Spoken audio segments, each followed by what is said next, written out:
बस्ती से है, जहां कूड़ा कलेक्शन के लिए नगर में कई बार शिकायतें आ रही थी। पार्षदों ने एक होकर महापौर झांसी को दिया ज्ञापन, जहां महापौर द्वारा बढ़ी हुई दरों को निरस्त कर दिया गया। एक तो डोर से जो हमारा कलेक्शन होता है, कूड़ा कलेक्शन, उसका पिछले सदन में उसमें 500 स्क्वायर फीट से ऊपर के जो मकान है उसका हमने 40 रुपये से 100 रुपये कर दिया था वित्तीय माह का। तो सभी की मांग ये है कि इसको अगले सदन तक इसको रखा जाए, जितना 40 रुपया लगता था उतना ही लिया जाए। तो नहीं, तो इसको जो है हमने उनकी मांग थी और जनता की भी मांग थी कि इसको जैसा वक्त रहना चाहिए, तो हमने उसको स्वीकार कर लिया। अगले सदन की बैठक में ही देगा, जब तक 40 रुपया किसी घर के हिसाब से पूरा कलेक्शन का। अगले अब सदन की बैठक हम दीपावली से पहले करा लेंगे। इसी माह, ये कौन सा माह है अभी जो है अक्टूबर में सदन की बैठक हो जाएगी। पिछली सदन की बैठक हुई थी, अक्टूबर हो जाएगी बैठक, कोई ऐसी बात नहीं।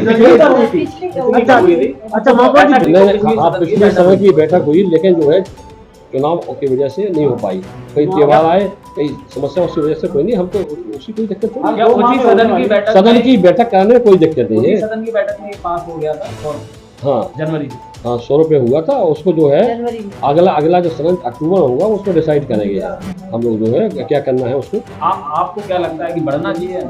नहीं, अब जनता की मांग है, अब सब चाहते हैं, हम तो जनता के साथ है।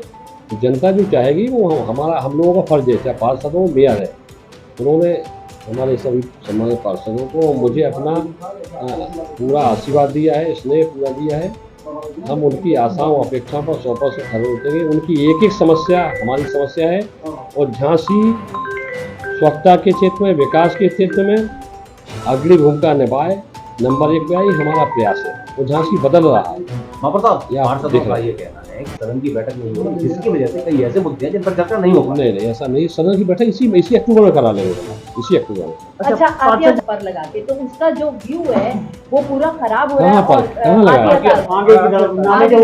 और वो दुकानें भी नाले पर बनाई गई हैं, और नाले पे बनाई गई है, तो क्या नगर निगम के पास ऐसी सोफिस्टिकेटेड मशीन है कि उनकी नालों की सफाई कैसे होगी? और वो दुकानदार सब कूड़ा जो अभी चल रहा है वो कूड़ा वो आतिया ताल में डाल रहे हैं, तो ये क्या सौंदर्य? ये बात आपकी सही है कि जो आतिया ताल में स्मार्ट सिटी द्वारा जो सौंदर्यीकरण किया, उसमें 9 करोड़ रुपया खर्च किया गया है। तो इन दुकानों के बनने से, अस्थायी दुकानें जो बनेगी, वहाँ पर रेस्टोरेंट बनाया जा रहा है, उससे उसका जो लुक पूरा खत्म हो रहा है। ये बात सही है। तो अभी हम उसका खुद निरीक्षण करने गए थे, उस मौके हमने देखा, तो उसको कहा इस दुकानों को हटाने का, और नगर आयुक्त से संबंधित बात हो गई, इसको दुकानों को तत्काल हटाया जाएगा, और उसका माने सौंदर्यीकरण जो है वो सब पब्लिक को दिखेगा, उसका पूरा वो हटा दिया जाएगा। महापौर जी, ऑफिस टाइमिंग तो 10 से 5 होती है, लेकिन पार्षदों को कह रहे हैं कि हमारे महापौर जी 2 बजे के बाद ही उपलब्ध होते हैं। नहीं, ऐसा कुछ नहीं, हम तो समय से रहते हैं, मैंने ऐसा थोड़ी है, कोई समय फिक्स थोड़ी होता है। ऑफिस का टाइम हम लोगों का जो है, कई काम, अब पार्टी के काम चल रहे हैं, सदस्यता का चल रहा है, कई मीटिंग चल रही है, हमको 11 बजे आ जाते हैं, 10 बजे आ जाते हैं, कभी 2 बज जाता है, ऐसा थोड़ी है। अब कार्यक्रम रहेंगे। आज भी महिला पार्षद जो आई को लेकर आज महापौर को ज्ञापन दिया। देखिए, आप लोगों ने देखा होगा कि 1 तारीख से जो ANG वायरो कंपनी है स्मार्ट सिटी के अंतर्गत, जिसको चयन किया गया था पूरे झांसी का कचरा कलेक्शन के लिए, उसने 40 रुपये के स्थान पर प्रत्येक घर से 100 रुपये लेना स्टार्ट कर दिया था। क्योंकि ये जनता में एक आक्रोश हुआ, जनता नाराज़ हुई कि 40 से एकदम 100 कैसे कर दिया गया। तो इस चीज़ की गंभीरता को देखते हुए हम सभी पार्षद लोग एकत्रित हुए, और माननीय नगर आयुक्त जी को हम लोगों ने ज्ञापन दिया पहले, आज से 4 दिन पहले, और उनसे मांग रखी कि इसको 40 रुपये यथास्थिति रहने दीजिए, जब तक कि अगली सदन की बैठक ना हो जाए। उस बैठक में सदन जो नया निर्णय लेगी वो जनता पे लागू किया जाएगा। और मेरा मानना ये है कि देखिए, नगर निगम एक सेवा प्रदत्त संस्था है। नगर निगम में यदि कोई घर अगर पैसा नहीं भी दे रहा है, तो हमारा दायित्व है कि हमको सफाई व्यवस्था बना के रखना है, और उनके घर से कचरा कलेक्शन करने का हमारा दायित्व है और ड्यूटी है, और ये हमें करना भी चाहिए।